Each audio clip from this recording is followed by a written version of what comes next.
Vamos a la palabra de nuestro Señor en la mañana de hoy. Para ello les pido por favor que abran sus Biblias en la carta del apóstol Pablo a los Filipenses. Carta de Pablo a los Filipenses, capítulo número 2, versículo número 2. Filipenses 2:2, palabras del apóstol Pablo. Completad mi gozo sintiendo lo mismo, teniendo el mismo amor, unánimes sintiendo una misma cosa. Claramente, hermanos, entonces, tenemos un ruego del apóstol Pablo. Hombre, se convierte en una orden, por supuesto, porque en la Escritura no hay sugerencias. Oiga, compórtese de esta manera. Oiga, por favor, hágalo de esta manera. Mientras que las palabras de la Escritura son perfectas, mientras que el Espíritu del Señor es tierno, nosotros las debemos tomar como órdenes, no sugerencias. El problema, queridos hermanos, es que en virtud de nuestra naturaleza pecaminosa y de que nos han levantado, de lo que nos han criado, para que no aceptemos órdenes de nadie, sino quizás de nuestras madres, tenemos una aversión a recibir órdenes e instrucciones claras, ¿cierto? Cuando escuchamos una orden, una instrucción clara, lo primero que hacemos es sacar las uñas. Esto no tiene que ser conmigo. Oh, no, mis amados hermanos, si tú has sido redimido por Cristo, si tú en verdad eres cristiano, tú no vas a sentir que esto es una orden injusta. Tú vas a tomar estos ruegos como una orden de la manera más tierna posible. Así que las palabras son claras. El llamado que hace el apóstol Pablo es a la unidad de la iglesia, pero no a la unidad de la iglesia en el sentido en el que también nos lo han enseñado en otras partes donde hemos estado antes. La unidad de la iglesia en otras partes se definía en términos de el sábado a las 3 de la tarde nos vamos a reunir para hacer un asado. El martes por la tarde nos vamos a reunir para vender afuera empanadas. El domingo en la mañana, antes del servicio, nos vamos a reunir para vender libros viejos. El otro domingo nos vamos a reunir porque vamos a tener un encuentro. Entonces, la unidad de la iglesia la definen aún hoy en día de manera errónea simplemente por la unión de las personas. Y yo quiero dejar en claro, queridos hermanos, que la unidad de una iglesia cristiana no es el conglomerado de las personas, o no es que las personas estén andando juntas para arriba, para un lado, para abajo y para el otro. No es esa la unidad a la que hace referencia el apóstol Pablo. Así que abramos nuestros oídos, y si es que nosotros pertenecemos a la iglesia de Cristo, ciertamente este va a ser un llamado para nosotros a que la iglesia esté unida. Y la iglesia está unida con ciertas características, mis amados hermanos. Abramos nuestro corazón, pues. Es evidente que en el capítulo 1, Pablo menciona las dificultades por las que él pasaba. Si ustedes me acompañan, vamos a observar unos versículos nomás. En el versículo 13, él dice: de tal manera que mis prisiones, claro, allí estaba en Roma el apóstol Pablo, pagando el precio por vivir para Cristo, por predicar el evangelio. Entonces, Pablo, por supuesto que necesitaba consolación, y era consolado a diario por el Señor. Pero no solamente Pablo necesitaba consolación, mis amados hermanos.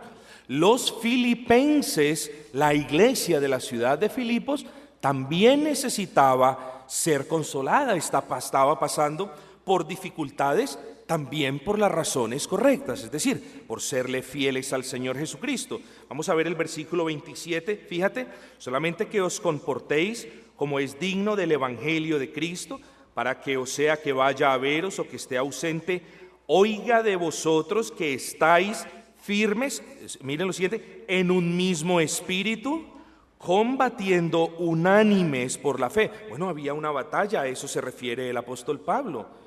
Por supuesto que había una batalla, la batalla en contra de los opositores del Evangelio, la batalla en contra de las falsas doctrinas. Oh, amados, los que solamente vienen los domingos no podrán ver muy a fondo las batallas que libramos orando los lunes por una cosa y por la otra.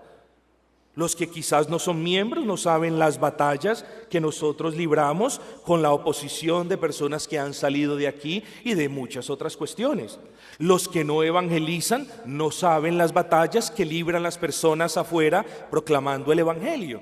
Entonces, vean el punto, a vosotros que estáis unidos en el Evangelio, que estáis juntos teniendo el mismo sentir, a esos de Filipo, bueno, para ellos son estas palabras: continúen combatiendo unidos, pero miren lo que dice el versículo 18, y en nada intimidados. Bueno, la batalla era recia y los opositores del Evangelio se levantaban para amedrentar a quienes tenían como una unión en el Evangelio. Oh, mis amados hermanos, hay muchas cosas que parecen o que quieren intimidar la iglesia del Señor, y el llamado es: tened un mismo sentir, estando firmes en la batalla y no permitiendo que aquellos inconversos o aquellos opositores del Evangelio os amedrenten. Y habiéndoos amedrentado, entonces ya vosotros os recojáis para no predicar y para no servir a Cristo. Oh, mis amados hermanos, los filipenses necesitaban ser alentados. Pero recuerden cómo cierra el capítulo primero, versículo 29. Porque a vosotros os es concedido por causa de Cristo no solo que creáis en Él, sino que también sufráis por Él. Y quiero dejar en claro, queridos hermanos, esto no es un llamado al martirio, esto no es un llamado a la inmolación. Oh, yo quiero sufrir por Cristo y yo me latigo y dejo de hacer una cosa o hago ayunos de 5 días. Oh, no, ese no es el punto, queridos hermanos. El punto, cuando el apóstol le dice a la iglesia que de la misma manera que Dios les concedió la gracia para creer en Cristo, así también a los creyentes Dios les concede la gracia para sufrir por serle fieles a Cristo. Una cosa va unida absolutamente con la otra. Entonces, si una persona vive de manera fiel para Cristo, bueno, es evidente de que tarde o temprano, en la casa, en el trabajo, afuera o adentro, va a sufrir penalidades por serle fieles a Cristo. Y entonces el apóstol los consuela diciéndole: oye, la misma gracia, el mismo Dios que los salvó, es el mismo Dios que les concede consuelo en medio del desconsuelo que están pasando por sufrir, por vivir vidas para Cristo. Y ahí comenzábamos la semana pasada diciendo de que muchos en la iglesia no saben discernir o diferenciar entre sufrir a causa de su pecado o de su desobediencia y sufrir a causa de vivir para Cristo. Y es lamentable, y no voy a tocar este punto una vez más, porque es muy fácil discernir esto. Así que el capítulo 2 comienza: por tanto, si hay alguna consolación. Por tanto, es como si Pablo les estuviese diciendo a aquellos en la iglesia de Filipos: a pesar de vuestro sufrimiento, del cual soy consciente, a pesar de vuestro sufrimiento, no desmayéis. Y la iglesia no debe desmayar, bueno, porque hay abundancia de consuelo para la iglesia. Y lo decíamos la semana pasada de una manera clara: hay abundancia de consolación en Cristo. Cuando llega el desconsuelo, debemos pensar en la persona de Cristo, en su vida perfecta. Fíjense ustedes, hay consuelo cuando veo mis debilidades, cuando veo mi pecado, cuando veo mi trastabilleo en mi caminar cristiano. Debe haber consuelo pensando en la vida de Cristo. ¿Por qué? ¿Cómo? Bueno, piense en esto. Piense en que Cristo jamás le falló a Dios Padre. Bueno, eso es hermoso y eso nos debe inspirar a imitarle. Pero hay mayor consuelo pensando en esto. Y la justicia de vivir toda una vida sin jamás defraudar a Dios en una sola cosa es exactamente la misma que Él imputa a tu corazón cuando crees en Él. O si no hallas consuelo en eso, difícilmente hallarás consuelo en cualquier otra cosa. Piensa en la muerte de Cristo, piensa en la multitud de tus pecados y mira tus pecados como esos harapos de inmundicia que Cristo llevó en la cruz del Calvario para vestirte de manera justa. Piensa en la resurrección de Cristo. Oh, nos da cierto temor de la muerte. Cuando pensamos en la resurrección de Cristo, inmediatamente debe llegar consuelo a nuestros corazones, porque de la misma manera que Cristo fue levantado, así también serán nuestros cuerpos. O seremos perfeccionados por completo. Queridos hermanos, dice, y hay también consuelo en el amor de Dios, claro, eterno e infinito, en el amor del Hijo sacrificado y en el amor del Espíritu Santo, puro y paciente. Pero decíamos, debemos nosotros hallar consuelo en el amor de otros hermanos. Y no en el amor, una vez más, que nos han enseñado a definir como salamero, como de abrazos, como de besos, como de invitaciones. Ese no es el amor cristiano, queridos hermanos. Hallamos pues amor, y eso nos debe consolar, de tal manera que el apóstol Pablo entonces insta a los filipenses a que hallen consuelo en estas cosas, para no repetir lo que dijimos. ¿Qué debían hacer entonces los de Filipo? Estaban pasando situaciones difíciles, el apóstol Pablo los estaba consolando. Entonces, los creyentes de la iglesia de Filipo, en medio de su desconsuelo, ¿qué deberían hacer? Bueno, yo no voy a buscar consuelo. Usted sabía, querido hermano, de que hay personas que están desconsoladas y no quieren que les consuele. Hay un tipo de personas así, no quieren ser consoladas. Oh, no. El mensaje del apóstol Pablo es, en medio del desconsuelo, debéis buscar consuelo en Dios, debéis buscar consuelo en los hermanos de la iglesia. Yo creo que ninguno de nosotros, viendo a alguien desconsolado, le va a negar un rato, un momento, para confortar a la persona. Vosotros, filipenses, que estáis sufriendo, oh, tengan cuidado, permaneced unidos. Si bien en todo momento era importante que la iglesia de Filipo estuviese unida a Dios y unida a los demás hermanos. Quiero hablar un poquito de esto. Oh, no, pastor, yo siempre estoy unido a Dios, así yo no vaya nunca a la iglesia. Bueno, no entiendo esa concepción.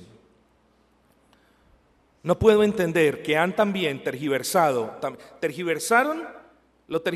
cuando estaban en las iglesias carismáticas y ahora están en una iglesia reformada y también tergiversan la gracia. Es decir, como Dios me salvó por gracia, yo ya soy salvo, haga lo que pasa. Bueno, cuando somos salvos por gracia es cuando más nos vemos movidos a obedecer la palabra, todo lo que hay en ella, mis amados hermanos. Este cuento de que yo fui salvo por gracia y ya yo no necesito congregarme, eso habla mucho de qué tipo de gracia fue la que obró en ti. Así que seamos honestos también con nosotros mismos, los que por la gracia del Señor hemos sido salvos, por la misma gracia somos movidos a permanecer juntos como un solo cuerpo, a obrar juntos de una misma manera. Ah, no, la iglesia del Señor la componemos todos. Bueno, ese es el concepto de iglesia universal, pero el creyente, el verdadero creyente, debe buscar ser parte de la membresía de la iglesia local. Esto no es una cuestión de voy a ver si a mí me parece o voy a ver si a mí se me despiertan las ganas mañana. Oh, no, es una necesidad natural, ni siquiera es forzada, es natural. Así que, queridos hermanos, en el sufrimiento los filipenses debían mantenerse unidos al Señor. Hay personas cuya relación íntima con Dios se va deteriorando con el paso del tiempo por cualquier cantidad de circunstancias y no solamente afecta a los hogares, sino que afecta al cuerpo de Cristo. Entonces el llamado, queridos hermanos, el apóstol Pablo hacía es, en medio del sufrimiento, en medio del desconsuelo, hallad consuelo en Cristo, en Dios, en los hermanos, hallad consuelo en ello, hallad consuelo en la misericordia, pero en medio de las dificultades manténganse unidos a Dios, sirviendo, amando, obedeciendo y unidos también a los hermanos. Y es a esa última parte a la que quiero referirme en el día de hoy, a la parte de que en todo momento, en especial en los días de dificultad, la iglesia siempre debe estar unida. Así que el sermón en esta mañana es sencillamente el llamado a la unidad, una unidad que cuenta con distintivos claros, una unidad que es caracterizada por el amor, por la doctrina, por el servicio y por la humildad. Tomen nota, mis amados, quienes están tomando nota. Una unidad que es caracterizada por el amor, por la doctrina. Unos quieren lo uno, no lo otro. Por el amor, por la doctrina, por el servicio y por la humildad. Vamos entonces, versículo número 2, completad mi gozo. Es que Pablo no tenía el gozo suficiente. No, completad significa aumentad, llenad hasta el tope el gozo que yo tengo de veros andando conforme a la palabra del Señor. Y prosigue el apóstol Pablo, en virtud de que vosotros halláis consolación en Cristo y en el amor, ahora pues, en virtud de eso, ahora el llamado, sientan lo mismo. Bueno, más adelante vamos a contemplar este pedazo. Y dice, sientan lo mismo, teniendo el mismo amor. Así que la iglesia debe estar unida en amor. Esa es la primera característica de la verdadera unión en una verdadera iglesia. Unida en amor, teniendo, dice la palabra, el mismo amor. Volvemos al punto de siempre. ¿Cómo amo a Dios? No, es que yo siento algo muy hermoso por Dios. Bueno, la parte subjetiva del amor no la podemos quitar de la ecuación. Oh, claro que no. Pero los cristianos somos llamados a manifestar nuestro amor por Dios, siempre lo he dicho, en términos de la obediencia a Dios. Y definíamos el amor por Dios no solamente en términos de la obediencia, sino que definíamos el amor por Dios como la multiforme manifestación de la gracia de Dios en el corazón del creyente, donde el creyente obedece, sirve y adora. Nosotros manifestamos nuestro amor por Dios adorando a Dios. Mi querido amigo, pero si tú nunca vienes a adorar a Dios, ¿cuál es la manera en que tú lo demuestras? O yo lo demuestro en privado. Bueno, la palabra del Señor nos manda no solamente a demostrarlo en privado, sino de manera pública ante los incrédulos. Sirviendo al Señor, adorando al Señor. Así que la unidad se fundamenta en el amor, un amor obediente, un amor que sirve, un amor sumiso que adora conforme a los parámetros bíblicos, un amor que se debe manifestar en el amor para con los hermanos. Si Dios nos ha amado, y este es el razonamiento, si Dios nos ha amado a pesar de nuestras muchas imperfecciones, el no poder amar a otros hermanos a pesar de sus imperfecciones es algo que yo no puedo entender. Oh no, mis amados hermanos, esa es la maravilla de la obra del Señor en nuestros corazones. Dios te ha amado a ti a pesar de tus muchas imperfecciones. Ahora nosotros debemos acordarnos de eso para amar a todos, no a algunos, como hacen algunos, a todos los hermanos a pesar de las imperfecciones de los hermanos. No querer amar a un hermano a pesar de la imperfección o de sus muchas imperfecciones es decir que quizás el amor de Dios, no está en mi corazón, porque nosotros no podemos dar lo que no tenemos.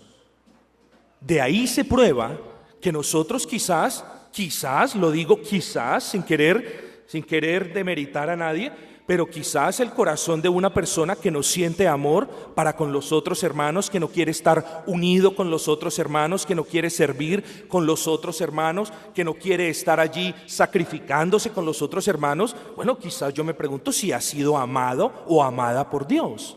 Sí, porque no puede dar ese amor, no lo puede dar, no lo tiene, no lo puede dar. Pero nosotros, queridos hermanos, que nos gozamos semana tras semana diciendo, Dios me ama y por eso me salvó. O si Dios me ama pero yo no amo al hermano. Esa lógica no existe en la Escritura.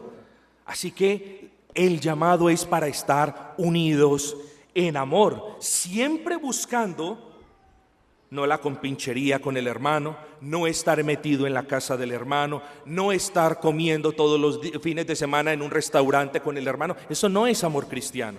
El amor cristiano es siempre buscar el beneficio espiritual de la vida de mi hermano.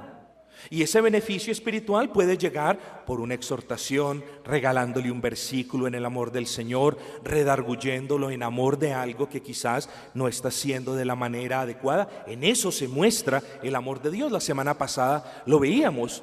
Aún en medio de la disciplina vemos el amor de Dios para con nosotros. Bueno, seamos movidos por ese mismo espíritu que hay en los creyentes, también para redarguir al hermano con mansedumbre, con dulzura, en caso de que sea correcto. Hay personas que no les gusta que se les diga nada. Bueno, hay que decirles, mis amados hermanos, en amor, en respeto. El amor entre hermanos no excluye que procuremos suplir las necesidades básicas. Podemos hacer mucho alarde de amor, y si hay un hermano con cierta necesidad conocida por el pastor, creo que sería carente de amor cristiano, donde teniendo la oportunidad que tenemos, no lo manifestemos de esa manera. Así que, queridos hermanos, el amor no excluye el aspecto compasivo, sino que lo incluye, pero de una manera sujeta a la Escritura. Filipenses, parece decir el apóstol Pablo, que vosotros tengáis el mismo amor por Dios, el mismo amor por los hermanos, que vosotros estéis unidos en ese amor. Y volvemos a un punto tremendo de la unidad de quienes son parte de la iglesia, que vosotros también tengáis amor por los perdidos, por los de afuera, por Dios, por quienes forman parte del cuerpo de Cristo y por los que no forman parte del cuerpo de Cristo.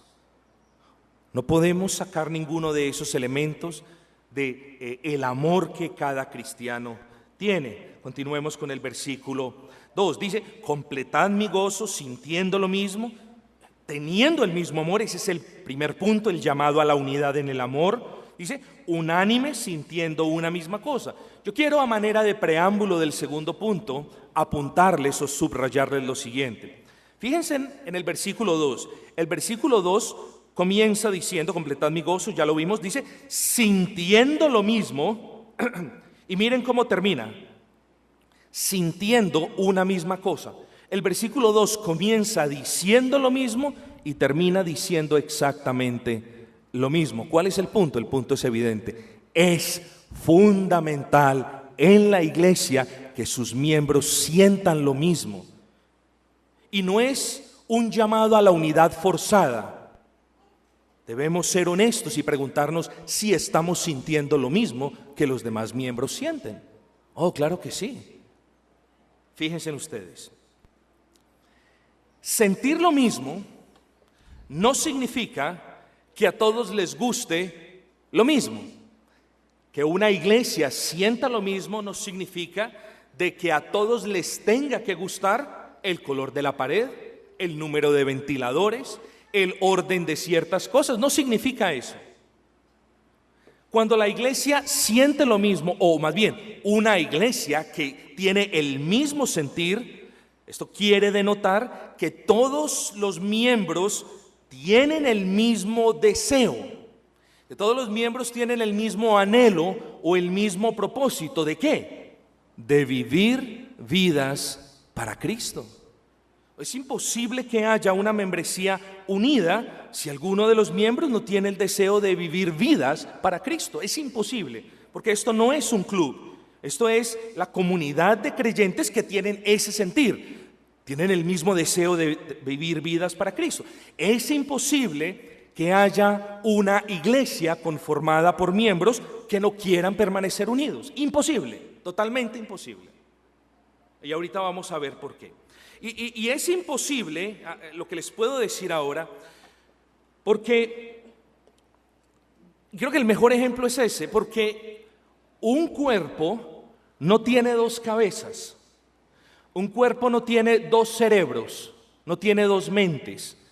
Si es que un cuerpo tuviese dos cabezas, o dos cerebros, o dos mentes, bueno, sería muy difícil. Imagínese usted la confusión. Un miembro responde de una manera, pero se confunde porque quiere responder a otra, porque tiene dos fuentes de información y de órdenes. Es imposible que los miembros tengan el mismo sentir cuando hay dos mentes.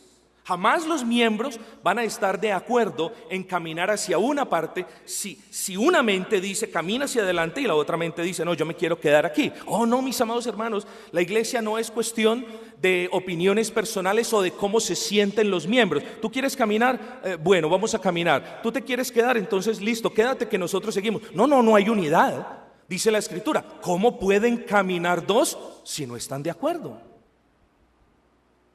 Entonces, querido hermano, imagínese este cuerpo con dos mentes y pregúntese si puede haber unidad de propósito. La respuesta es no, hay dos mentes diferentes. Bueno, en la iglesia, en el conjunto de redimidos por la sangre del Cordero, en el concepto de iglesia local, no existe la mente de A o la mente de B o la mente de C, sino que la iglesia, conforme nos dice Primera de Corintios capítulo 1, capítulo 2, versículo 16, nos dice la iglesia tiene la mente de Cristo.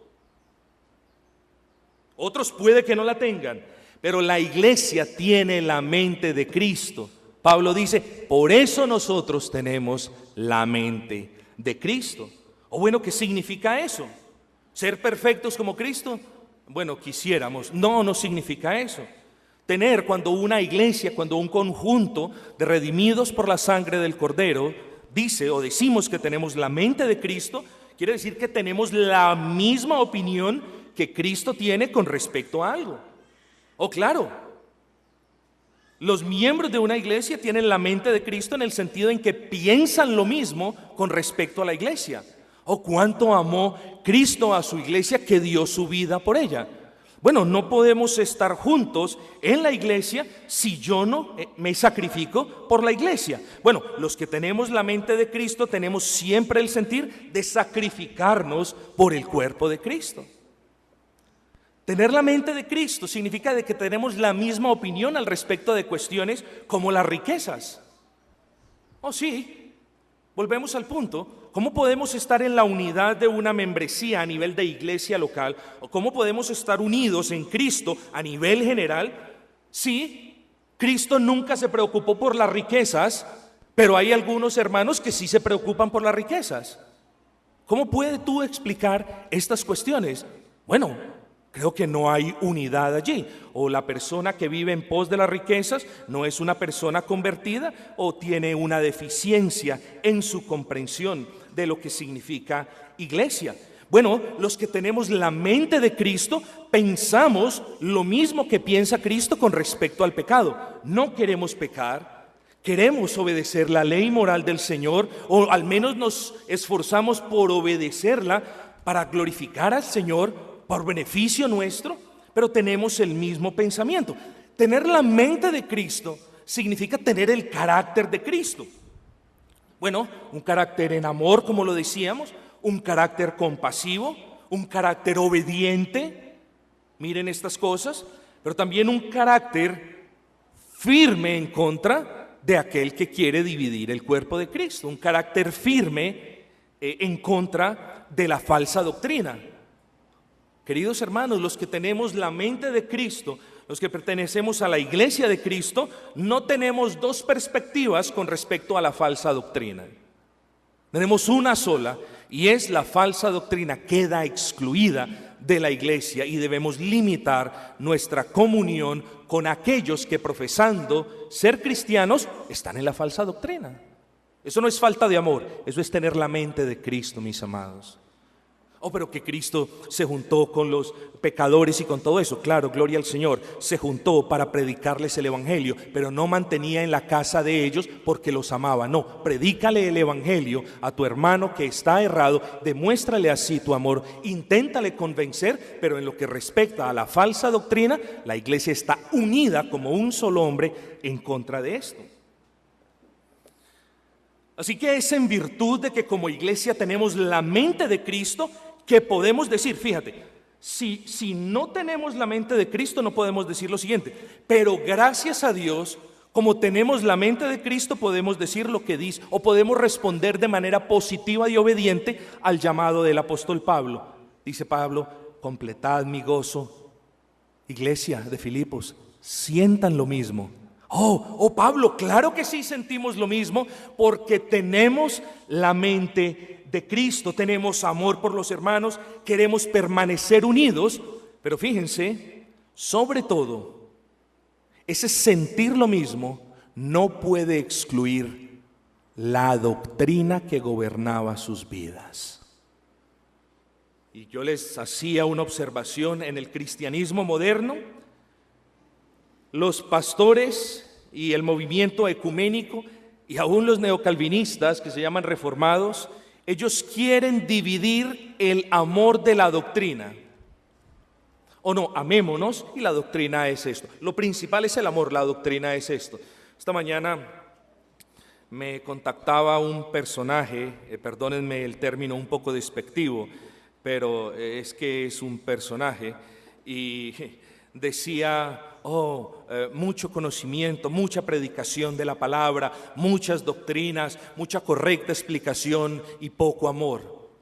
Esta persona que me contactó es el prototipo de la persona que quiere separar el amor de la doctrina. Bueno, no, dice Pablo: Filipenses, vosotros debéis estar unidos en el amor, pero dice, sintiendo lo mismo también en lo que respecta a la doctrina.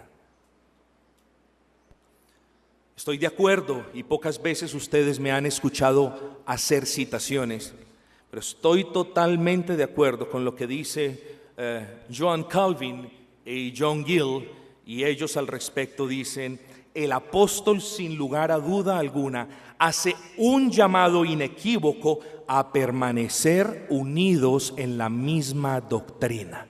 Claro que sí. No podemos excluir convenientemente la doctrina de ese llamado a la unidad. Así que ese es nuestro segundo punto. La iglesia debe permanecer unida en amor, claro que sí, pero también en doctrina. Estar unánimes, dice el apóstol Pablo, es decir, tener una mente, pensar y actuar con una sola mente. Así que lo más natural es concluir que cada iglesia cristiana debe permanecer unánime en todo lo que hace, pero en especial en lo que respecta a la doctrina. Fíjense en el versículo 27 del capítulo 1. Dice el versículo 27: solamente, dice, que os comportéis como es digno del evangelio de Cristo, escuchen, para que, o sea que vaya a veros o que esté ausente, oiga de vosotros que estáis firmes en un mismo espíritu, combatiendo unánimes por la fe del evangelio. Ahora la pregunta es: ¿podrá la membresía de la iglesia estar unánime combatiendo por la fe dada a los santos si no cree de manera unánime en la fe dada a los santos? ¿Entendieron el punto? ¿Cómo nosotros vamos a poder responder de manera positiva a estar juntos para combatir en contra de la falsa doctrina si la iglesia no está unida en la misma doctrina?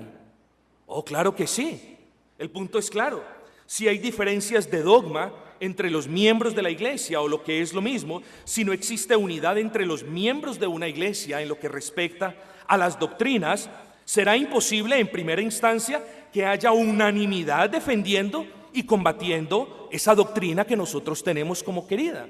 Y por eso nosotros, es un paréntesis explicativo, por eso nosotros hacemos tanto énfasis en la doctrina, mis amados hermanos, antes de la membresía.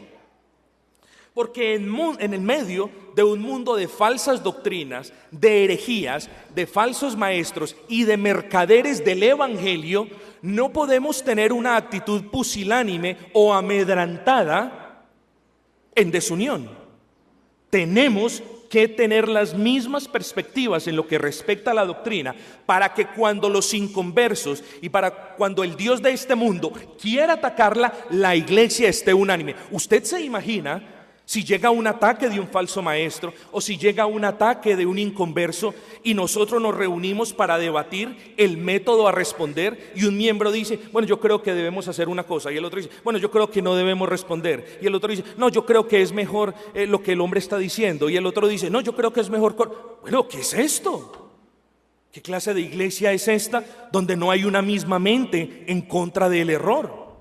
Oh, mis amados hermanos, en eso debemos ser muy cuidadosos porque tenemos unanimidad defendiendo la fe cuando nosotros creemos que esa fe es la que rige y gobierna nuestras vidas. Bueno, si los miembros no están de acuerdo con esa doctrina, bueno, es imposible que haya unanimidad cómo vivimos nuestras vidas cristianas. Y quiero ser muy explícito en esto. Me voy a explicar. Si no hay unanimidad en lo que respecta a las doctrinas, los miembros no pueden vivir de una manera unánime. Por ejemplo, si en la membresía se creen diferentes cosas acerca de la ley moral del Señor, acerca del cuarto mandamiento, entonces, ¿qué unidad nosotros podremos dar o podremos mostrar cuando nos ven un día del Señor haciendo una cosa aquí, haciendo otra cosa allá, participando de una fiesta aquí, participando del relajo allá, vendiendo y comprando? ¿Qué unidad puede haber en la iglesia cuando dentro de la membresía hay dos posturas diferentes acerca de la ley del Señor? Dígame usted. La respuesta es: no puede haber unidad. Al menos en la membresía no puede haber ese tipo de unidad, hermanos. La adoración en el culto público. Si usted, como miembro, bueno, eso no quiere decir, hay queridos hermanos que ven esta cosa de una manera muy diferente y lo lamento mucho, pero no puede estar usted en común unión con la iglesia cuando usted firmemente cree que la adoración debe ser con baterías, con coros, con guitarras, con cantantes, con demás arreglos musicales. No hay unidad. Nosotros creemos firmemente lo que la Escritura dice y la manera como regula cómo nosotros nos debemos aproximar a Dios. Así que, ¿qué unidad va a existir entre los miembros cuando uno cree que la Escritura lo regula y la otra persona cree que la Escritura no lo regula? Bueno, ¿dónde está la unidad? Claro, podemos seguir siendo hermanos, pero la unidad para trabajar como ese cuerpo de Cristo no está allí. Así que muchos podrían argumentar que es imposible entonces que la iglesia esté en unidad con esos estándares que yo he explicado. Y la respuesta es no. ¿Saben por qué? Por el milagro que Dios hace en los miembros de la iglesia. Porque hace en verdad un milagro, y aquí es donde vemos la iglesia como lo que es. La iglesia es un milagro viviente, es el conjunto de redimidos en quienes Dios pone el mismo sentir, mis amados hermanos. Así que no es imposible. Dios pone el mismo sentir. Dios no pone sentires diferentes dentro de su cuerpo. Sería algo inexplicable, ilógico. En los miembros de su cuerpo, Dios pone el mismo sentir. Nunca en la iglesia algunos querrán andar hacia ese lado y se levante otro que diga, bueno, yo quiero andar aquí o quedarme aquí. Oh, no, mis amados hermanos, creo que es menester que el pastor le hubiese explicado a esa persona qué es lo que significa una iglesia. Así que sí es posible, mis amados hermanos, sí es posible. ¿Por qué más? Bueno, porque los miembros de Cristo, de la iglesia de Cristo, están en el cuerpo de Cristo. Los miembros no son accesorios del cuerpo.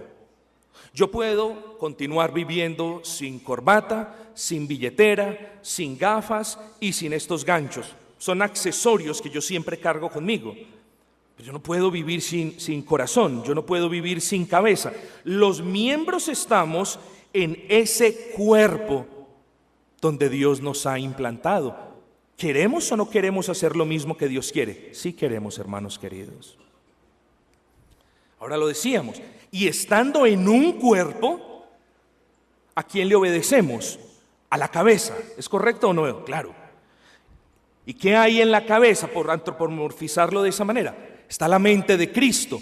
Conclusión natural, nosotros, los miembros de su cuerpo, estamos en Cristo, no hacemos lo que nosotros queramos, hacemos lo que Cristo quiere y tenemos la mente de Cristo. Los miembros no tenemos Biblias diferentes, tenemos la misma escritura. Los miembros tenemos el canon que nos dice cómo nos debemos comportar. Entonces el punto es, queridos hermanos, de que sí es posible la unidad en la iglesia porque estamos en un cuerpo, en el de Cristo, y porque estando en ese cuerpo tenemos la mente de Cristo. Entonces no es imposible, y ese es el milagro que Dios hace formando una iglesia y levantando membresía unida en una iglesia. El llamado entonces es, en primera instancia, a la unidad en el amor y a la unidad en lo que respecta a la doctrina. Versículo 3. Nada hagáis por contienda o por vanagloria, antes bien todo hacedlo con humildad, estimando cada uno a los demás como superiores a él mismo. La tercera característica de la unidad de la iglesia debe ser que la iglesia debe estar unida en servicio, mis amados hermanos. Dice, nada hagáis por contienda o por vanagloria. Esa frase se puede dividir en dos. La primera es, nada hagáis por contienda. ¿Qué significa esto?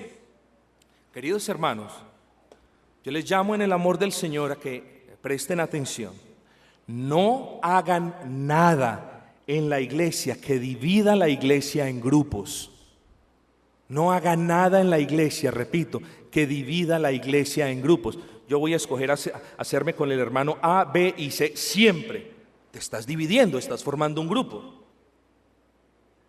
En la iglesia del Señor no hay grupos. Quizás haya grupo de trabajo, pero no hay grupos.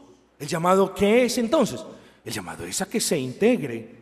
Oh, no, pastor, lo que pasa es que, no me buscan. Bueno, si no lo buscan, dé usted el primer paso. Es como aquella frase que decía, yo me salí de la iglesia porque en la iglesia no demostraban su amor. Y entonces responde este personaje de una manera muy sabia. Oye, desobediente, ¿por qué no te quedaste en la iglesia y les enseñaste a amar? Bueno, la cosa es que no les enseñó a amar porque no tenía el amor para dar. Oh, queridos hermanos, no hagamos absolutamente nada que divida la iglesia en grupos. Dice, no hagáis nada por contienda. Es decir, no hagamos nada que indisponga a otro hermano. No hagamos nada que provoque a otro hermano. Si al hermano no le gusta, por decir algo, si hay un hermano que evidentemente no le gusta el ruido, por decir algo, bueno, haga el ruido normal de caminar o de vivir como una persona común y corriente, pero no haga ruido por provocarlo. Estemos unidos, mis amados hermanos, en servicio. En últimas de cuentas, no hagamos nada que afecte la unidad de la iglesia. Dice, y nada hagáis por vanagloria. Nada podemos hacer por vanagloria. No hagáis nada sirviendo a Cristo para que otros lo feliciten, para que otros se den cuenta de lo mucho que usted hace. No hagan nada en la iglesia para que otros lo halaguen, para que otros lo agradezcan, para que otros lo vean. No, mis amados hermanos, eso no es el llamado a la unidad. Cuando usted hace algo para el Señor o sirve al Señor de una manera donde usted quiere ser el centro de atención, usted se está separando como grupo, porque en la iglesia no queremos personas que sean showman, no queremos protagonistas, no queremos personas indispensables, no hay personas indispensables, queridos hermanos. Pero dice el apóstol Pablo, antes bien, dice, servid con humildad. Y el servicio cristiano debe ser en unidad, pero debe ser también en humildad. El servicio cristiano, nada de lo que nosotros hacemos en la iglesia debe tener notoriedad. Nada de lo que nosotros hacemos debe ser hecho para que los demás me vean. Nada debe ser hecho con altivez. Oh, yo soy más que el hermano. Oh, yo sé más que el hermano. Oh, yo tengo más facilidades que el hermano. Oh, yo tengo más tiempo que el hermano. Yo lo voy a hacer. Nada en la iglesia se hace de esta manera. Nada en la iglesia se hace con pompa. Oh, no. Nosotros no adoramos ni servimos a Dios por medio de la pompa, ni de las cosas visuales, ni de los grandes arreglos florales, ni de los coros. No, nosotros no lo hacemos de esa manera. Lo hacemos de manera sencilla, en medio de nuestras humildes carpas y de nuestros débiles cuerpos. Lo hacemos con sencillez y humildad de corazón. Nada en la iglesia, mis amados hermanos, debe hacerse con un carácter diferente al humilde. De hecho, el apóstol Pablo, miren lo que dice: ténganse los unos como superiores a él mismo. Estímese cada uno de ustedes como una persona menos que los demás. Oh, no, en el mundo dice otra cosa. Su trabajo dice otra cosa. Sea más que los demás, pisotea a los demás. O es que si usted no pisotea, usted no va a progresar. O es que si usted no se para y no hace, usted no va a progresar. Bueno, lamentablemente el creyente aún ni en sus lugares de trabajo se debe regir por estos antivalores. Mucho menos en la iglesia, mis amados hermanos. Nosotros debemos mirar a los demás como superiores a nosotros mismos, mis amados hermanos. Cuando nosotros miremos a los demás superiores a nosotros mismos, nos vamos a ver movidos a servirles. Cuando yo veo a mi hermano superior a mí mismo, lo voy a ver como alguien que debe ser respetado y tenido en cuenta. Vamos a querer serle fieles y leales. Y ese es el tercer punto. La iglesia debe estar unida en amor, en doctrina y en humildad. Servicio, y humildad. Amor, doctrina, servicio y humildad. ¿Cuál es la conclusión, pues, mis amados? El llamado que la palabra nos hace es este. En virtud de la abundancia de consuelo que tenemos los cristianos, y ya lo vimos y ya lo leímos, en virtud de la abundancia de consuelo que hay para el cuerpo de Cristo, la iglesia debe permanecer unida en la aflicción, en la dificultad, claro está, pero en cualquier momento. Y repito, el llamado es para estar unidos en amor, amando a Dios, obedeciendo a Dios, sirviendo a Dios, adorando a Dios, amando a los hermanos, amando a los incrédulos. El llamado es a permanecer unidos en doctrina. Pastor, es que usted es muy inflexible. Sí, hermano querido. Y seguiré siendo inflexible como mi Señor Jesucristo fue siempre inflexible con las falsas doctrinas. La iglesia debe ser inflexible con las falsas doctrinas. Pastor, es que eso no muestra el amor cristiano. Oh, no, el amor cristiano se va a ver reflejado cuando nosotros con mansedumbre, estando listos para presentar defensa de aquel que nos llamó de las tinieblas a la luz admirable, nosotros podamos explicar el evangelio o corregir doctrinas. El amor no es listo. ¿Usted cree que la adoración al Señor es de una manera estrambótica? Aquí no pasa nada, papito, siga, usted puede ser miembro de nosotros como iglesia. No, ese no es el amor. Amor es, bueno, tienes una postura diferente, continúa congregándote, claro que sí, estás bienvenido. Nunca le vamos a cerrar las puertas a nadie. Este es un lugar público, mis amados hermanos. Estamos hablando es de la iglesia local, de la membresía de la iglesia local, unidos en servicio. El cuerpo tiene que correr una carga de 50 kilos de la puerta hasta este lugar. Y cuando hay una necesidad, todo el cuerpo participa moviendo esa carga. Es decir, todo el cuerpo participa de la necesidad. Los músculos de las manos quizás hacen más fuerza que otra parte del cuerpo. Sobre la columna va a caer mayor fuerza que, por decir algo, sobre uno de los dedos de sus pies. Y mientras que cuando hay una necesidad en la iglesia, No todos sirven en la misma manera o de la misma forma para suplir la necesidad. Todo el cuerpo participa supliendo la necesidad. Es decir, todos en el cuerpo servimos cuando hay una necesidad. Por eso el llamado de Pablo es a estar unidos de esa manera, a estar unidos en humildad. ¿O no? El hermano A es muy humilde, el hermano B es muy altivo, el hermano C, ni se diga, no lo quiero. No, mis amados hermanos, a pesar de nuestras falencias, de nuestras carencias y de nuestras imperfecciones, debemos ser como Cristo es, manso, cordero, humilde. Así que la unidad en las iglesias se ve afectada por carencia del amor cristiano. Primer punto, la unidad en las iglesias se ve afectada por la falta de amor cristiano. Pero en una verdadera iglesia no debe ser esto así, porque en una verdadera iglesia todos los miembros han sido amados por Dios. Por lo tanto, si el miembro ha sido amado por Dios, bueno, el miembro debe amar sin esperar ser retribuido. Y debe amar sin condición alguna, mis amados hermanos. Así que eso no suceda entre nosotros. La unidad en las iglesias se ve afectada por las falsas doctrinas. Pero Dios no nos ha entregado 2 o 3 libros de fe. Dios nos ha entregado la Escritura. Así que, en virtud de eso, el llamado es a permanecer unánimes en la fe. El llamado es a estar unánimes, preparados siempre para defenderla como un solo hombre.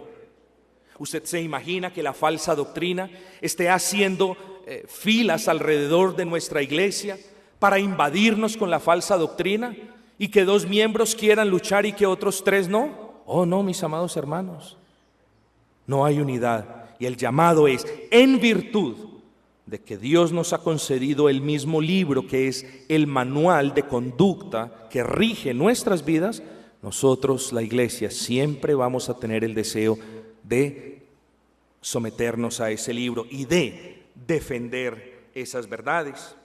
La unidad en las iglesias se ve afectada por la falta de unidad queriendo imitar a Cristo.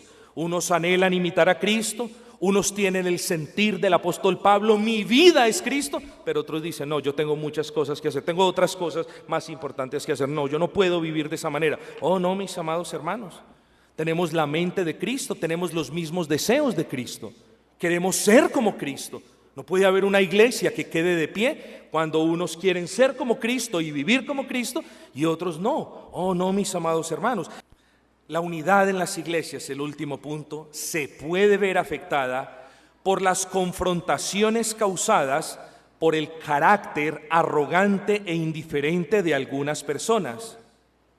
Que eso no pase aquí.